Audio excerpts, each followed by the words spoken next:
Mesdames, Messieurs, c'est un plaisir de vous retrouver au rendez-vous de l'information sur Eden Télévision à suivre dans ce journal. Aujourd'hui, 14 juin, comme chaque année, tous les États du monde célèbrent la journée mondiale du donneur de sang. Une occasion de remercier les donneurs de sang volontaires bénévoles du geste salvateur qu'ils font en donnant leur sang.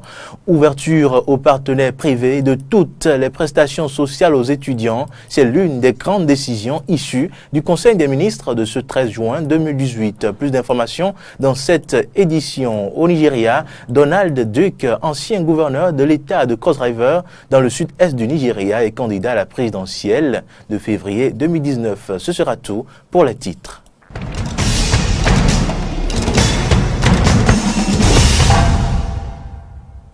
Bienvenue dans ce journal. Le don de sang en tant qu'acte de solidarité, c'est le thème de cette journée mondiale du donneur de sang. Il met en avant les valeurs humaines fondamentales que sont l'altruisme, le respect, l'empathie et la compassion qui sont la pierre angulaire des systèmes de don de sang volontaires non rémunérés. À cet effet, le ministre de la Santé, Benjamin Rompatny, a adressé un message aux donneurs de sang du Bénin ainsi qu'à tous les citoyens. Suivez. Chers donneurs de sang bénévoles du Bénin, chers compatriotes, le jeudi 14 juin 2018, la communauté internationale célébrera la 15e journée mondiale du donneur de sang. Officialisée par l'Organisation mondiale de la santé depuis 2004, cette journée trouve ses origines dans les cris de cœur des nombreux acteurs engagés dans la lutte contre la pénurie de sang, cause de nombreux décès maternels et infantiles dans nos centres de santé et hôpitaux. La célébration de cette journée est le moment idéal pour exprimer de vive voix à tous les donneurs de sang bénévoles du Bénin notre reconnaissance au nom de tous ceux et celles dont la vie a été sauvée grâce au sang donné. C'est également le lieu de rendre un hommage mérité à chacun de vous, chers donneurs, pour avoir donné la joie à des patients, à des familles et à des communautés à travers ce geste salvateur. En ce Le Conseil des ministres s'est tenu ce 13 juin 2018. On retient de grandes décisions, notamment l'autorisation d'organisation et de participation aux rencontres et manifestations internationales, à l'instar de la contribution du Bénin au Forum politique de haut niveau sur le développement durable à New York, l'approbation du programme national de recherche agricole, du plan sectoriel aussi de l'éducation post-2015. Mais il y a particulièrement une décision qui crée déjà la polémique. Il s'agit de l'ouverture aux partenaires privés de toutes les prestations sociales aux étudiants. Suivant à présent un extrait du point de presse après Conseil des ministres. Le Conseil a adopté les décrets portant sur les matières suivantes. 1. Approbation des statuts de l'Institut national des recherches agricoles du Bénin, INRAB. Les statuts régissant l'INRAB datent de 1996 et constituent en l'état un frein à ses performances en raison des orientations découlant des réformes que le gouvernement a engagées dans le secteur agricole. Il s'est donc avéré nécessaire de les actualiser pour permettre à l'Institut de faire face aux défis actuels et futurs. Ainsi, les nouveaux statuts introduisent des innovations structurelles au fin de favoriser le développement et l'efficience des recherches au profit de l'économie nationale. 2. Attribution, organisation et fonctionnement du Conseil national de l'évaluation. Ce conseil a été créé par décret en date du 10 mars 2004. Il a pour rôle essentiel l'évaluation des politiques publiques et constitue un instrument important de prise de décision. Eu égard au nouvel environnement qu'induisent les réformes institutionnelles engagées pour améliorer les performances de l'administration publique, la révision de ses attributions et de son mode de fonctionnement est devenue une exigence. Les nouvelles orientations procèdent également de la mise en conformité avec les innovations qui impactent son action, notamment l'application du guide méthodologique national d'évaluation. Par ailleurs, l'effectif du conseil d'administration passe de 9 à 7 membres et tient compte à la fois de la qualité de ceux-ci ainsi que des besoins de rationalisation des dépenses publiques. Délégation pour la fourniture des services aux étudiants dans les universités nationales du Bénin.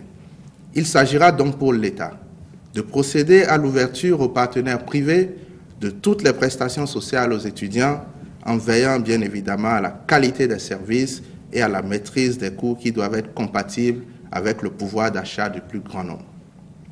Dans cette perspective, le Centre des œuvres universitaires et sociales continuera de recevoir les subventions de l'État avec délégation de certaines de ses attributions aux partenaires privés. Cette approche permettra notamment de satisfaire les besoins quantitatifs et qualitatifs des services offerts aux étudiants par la délégation des niveaux de décision opérationnelle aux partenaires privés, tout en conservant au service public le niveau de décision stratégique. D'optimiser les capacités d'accueil, améliorer les conditions minimales de confort à offrir aux étudiants et réduire les coûts supplémentaires induits par les améliorations attendues. De permettre aux partenaires privés de faire valoir pleinement leur savoir-faire dans le domaine des services collectifs de restauration, d'hébergement, de transport et de couverture sanitaire. On quitte la marina pour le palais des gouverneurs au national juridique béninois vient d'être doté d'un important texte de loi. Il s'agit de celui qui réprime désormais le blanchiment de capitaux et le financement du terrorisme. Cette loi a été adoptée ce lundi en plénière par l'ensemble des députés. Suivez. Ce texte de loi portant lutte contre le blanchiment de capitaux et le financement du terrorisme comporte 165 articles et est réparti sur 7 titres. Plusieurs dispositions ont été prises pour une lutte efficace contre le blanchiment de capitaux et le financement des pratiques liant et conduisant au terrorisme. Avec cette loi, tout individu devra pouvoir justifier sa fortune et ses biens. D'autres dispositions de la même loi mettent l'accent sur le contrôle rigoureux des transactions bancaires et des opérations de paiement par la monnaie électronique. Les députés ont pris ensuite la parole après la présentation de ce rapport par la Commission pour faire quelques suggestions. Après nous d'avoir précisé la juridiction compétente, je suggère que cet alinéa soit envoyé à l'article 61 où on a parlé de la composition et du mandat, ensuite donc des modalités d'exercice. Parce que quand on regarde au niveau de l'article 65, on a fait allusion au fait que les membres de l'attentif prêtent serment, alors que dans cet article on traitait souvent de la confidentialité. Donc je suggère que la partie qui parle donc du prêter serment, qu'on puisse envoyer ça. Là, on a parlé de la composition du mandat des membres de la CENTIF. Il y a quelques jours, nous avons adopté le Code de procédure pénale. On a créé une cour spéciale de lutte contre les crimes économiques et le terrorisme. Alors, c'est un texte qui existe déjà et il serait bon que dans ce texte que nous voulons, que nous étudions aujourd'hui, qu'on puisse faire référence à ça. Parce que au procureur de la République, tout court, alors que nous avons créé une cour spéciale chargée de ces crimes-là, il est bon que mention soit faite, n'est-ce pas, de ce qui est la crête. Le ministre de l'économie et des finances, présent à l'Assemblée nationale, a tenu à apporter quelques éclaircissements aux honorables députés. Romuald Wadagne. Il y a une question sur la juridiction compétente. En fait, ici, l'idée est que, et c'est assez classique dans ces genres de textes, si on doit spécifier la juridiction de compétence et que par ailleurs l'organisation judiciaire change, à chaque fois il faudra revenir mettre à jour nos textes. Aujourd'hui, les membres du CENTIF prêtent serment devant le tribunal de première instance de Cotonou. Donc si on devait céder, on devait préciser tribunal de première instance de Cotonou, mais qui sait si l'organisation ne va pas induire une autre forme d'instance. Donc le fait de dire l'instance, la juridiction compétente, elle permet d'être large. Il y a une question sur la couverture géographique. La CENTIF travaille avec la police républicaine et donc en ce sens a la capacité d'utiliser toute la présence nationale de la police républicaine. Elle n'a pas besoin aujourd'hui administrativement d'avoir des relais partout pour pouvoir agir parce que la CENTIF a ses propres relais d'information qui sont répartis sur tout le territoire. Après l'examen des 165 articles, ce texte de loi sur la lutte contre le blanchiment de capitaux et le financement du terrorisme a été adopté à l'unanimité des députés présents et représentés. Est adopté à l'unanimité des députés présents ou représentés. Toujours au Parlement, mais ce mardi, les députés ont examiné la proposition de résolution portant création de la commission d'enquête ou de contrôle sur la gestion de l'Agence béninoise d'électrification rurale et de maîtrise d'énergie, ABERM. Nous sommes toujours avec Amen Didier, on peut nous dire Romaric Devauché.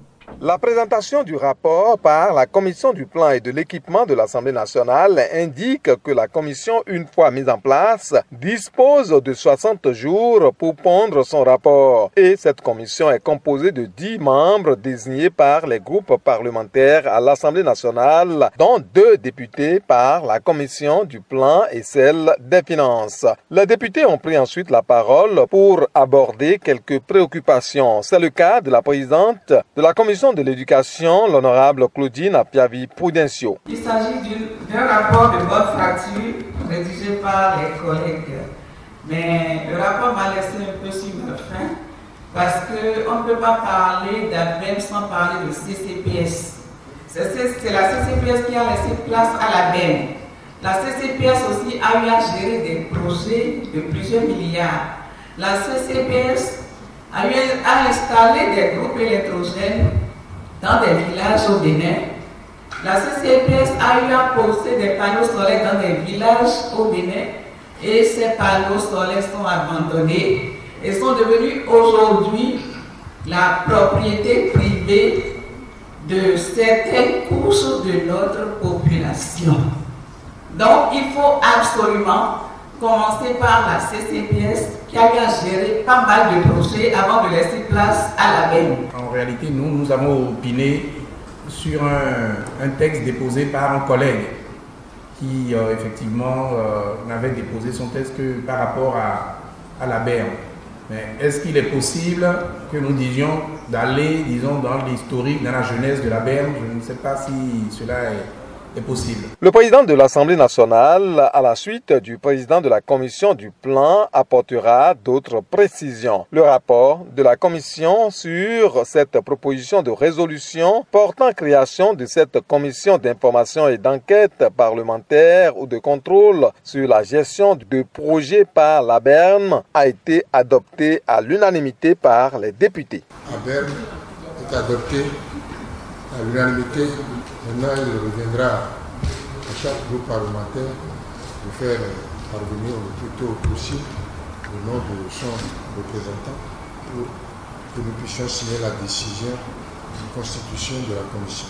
La plénière s'est poursuivie avec l'examen de la pétition des populations pour la réhabilitation du quartier Gbewa dans la loi 2013-05 du 27 mai 2013. Cap à présent sur la commune d'Abomey-Calavi et plus précisément au campus d'Abomey-Calavi pour nous intéresser aux résidences universitaires, en particulier au bâtiment dénommé Hassan II, inauguré le 14 juin 2004 en présence du roi Mohamed VI et du feu général Mathieu Kérékou. Ce bâtiment est à l'abandon depuis près de 13 ans puisqu'il n'a été utile aux étudiants que pendant une année. La polémique suscitée par sa construction et l'incident survenu lors de son inauguration ont-ils fini par donner raison aux sceptiques qui lui prédisaient un avenir lugubre? Arizi Setting répond à cette question.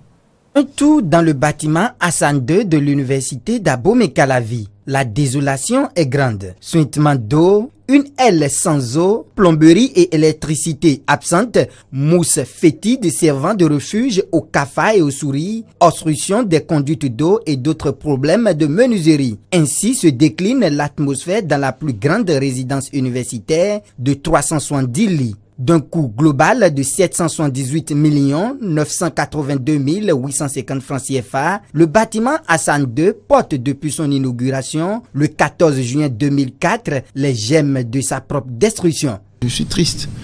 Et vous avez évoqué ces bâtiments, mais il faut évoquer le bâtiment KISS. Moi, comme étudiant, j'ai vu ce bâtiment. Et j'y ai donné des enseignements. Moi, dans le cadre de l'intervention au niveau du CBLAE, quand j'ai fini ma maîtrise, j'ai travaillé là. Et quand on voit l'état du bâtiment aujourd'hui, on est choqué, on est triste, on est malheureux.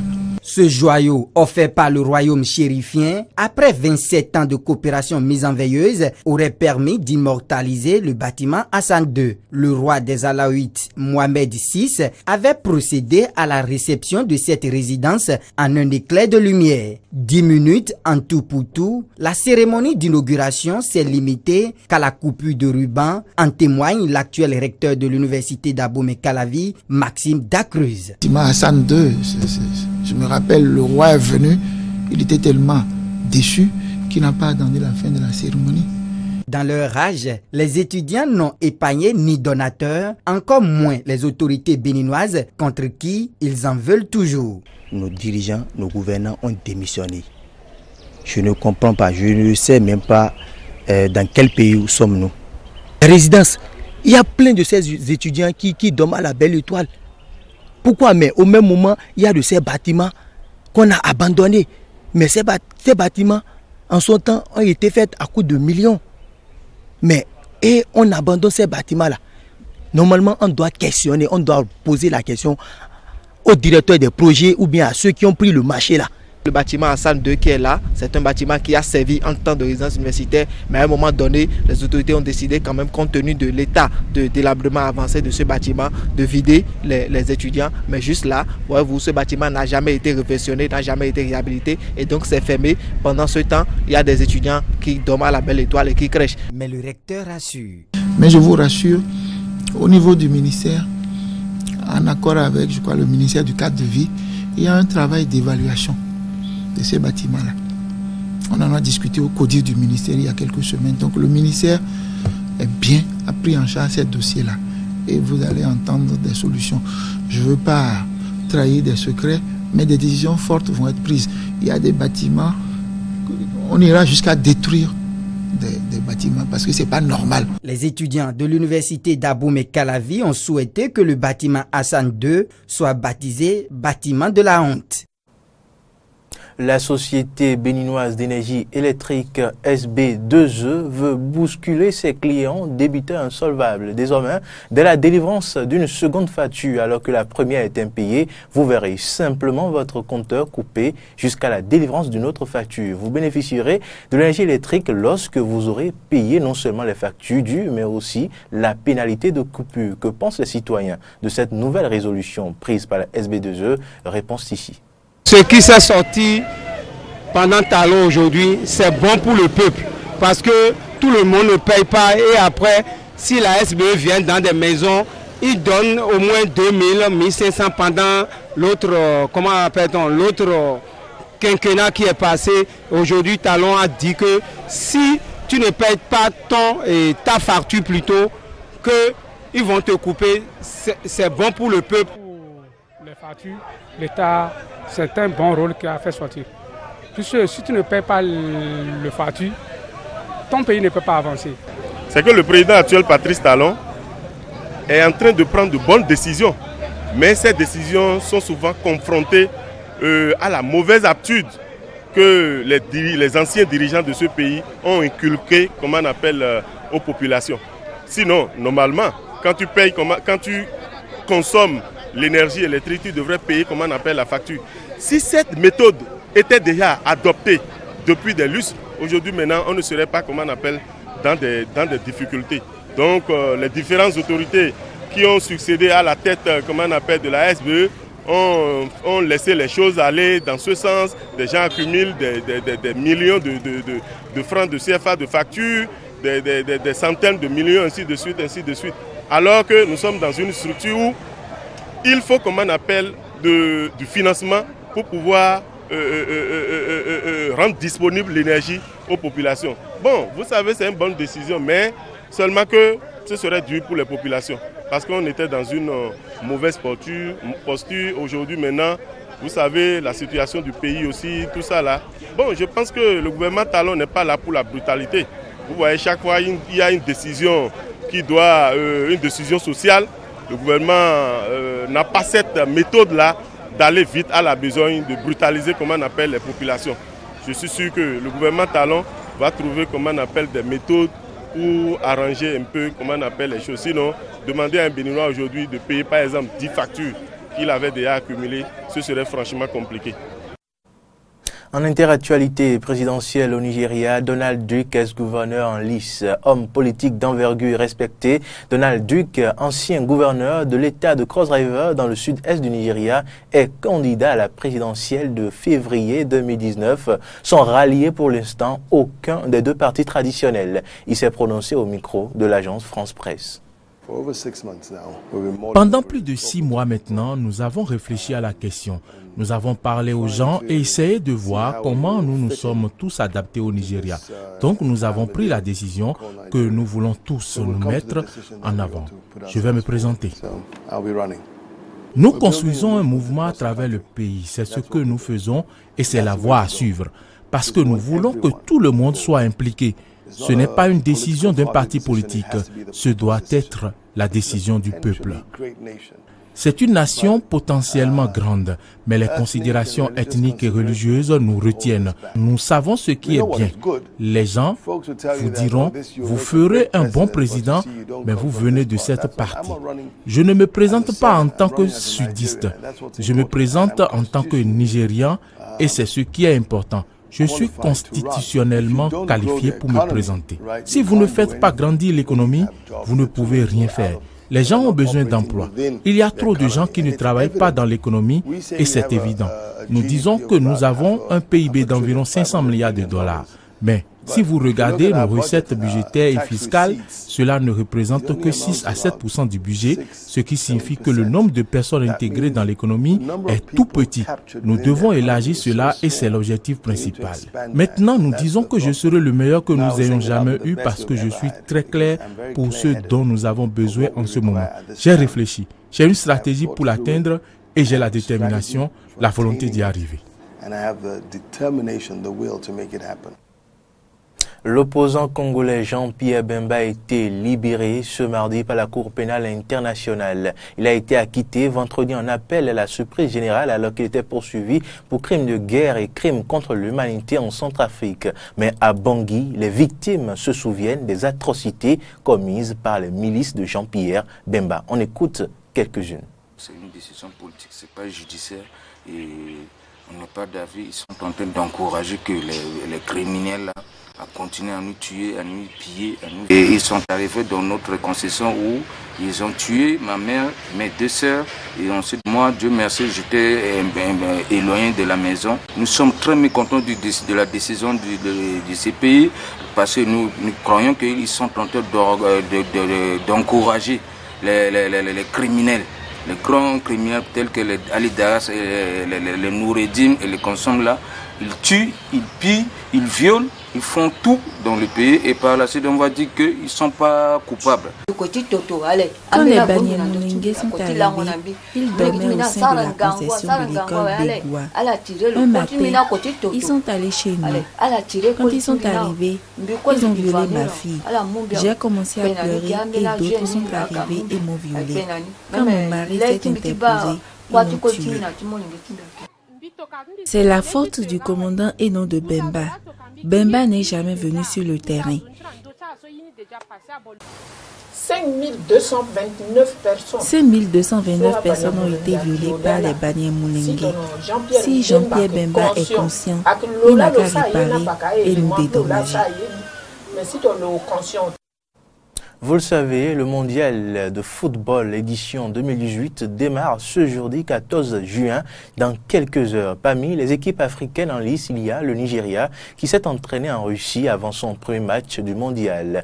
C'est bien là les joueurs nigérians, ce que vous voyez sur ces images. Il faut rappeler que l'équipe fait partie du groupe D avec l'Argentine, la Croatie et l'Islande. Pour ce mondial, le match d'ouverture opposera le pays organisateur, la Russie, à l'Arabie Saoudite. Eh bien, c'est la fin de cette édition. Merci pour votre aimable attention. À bientôt.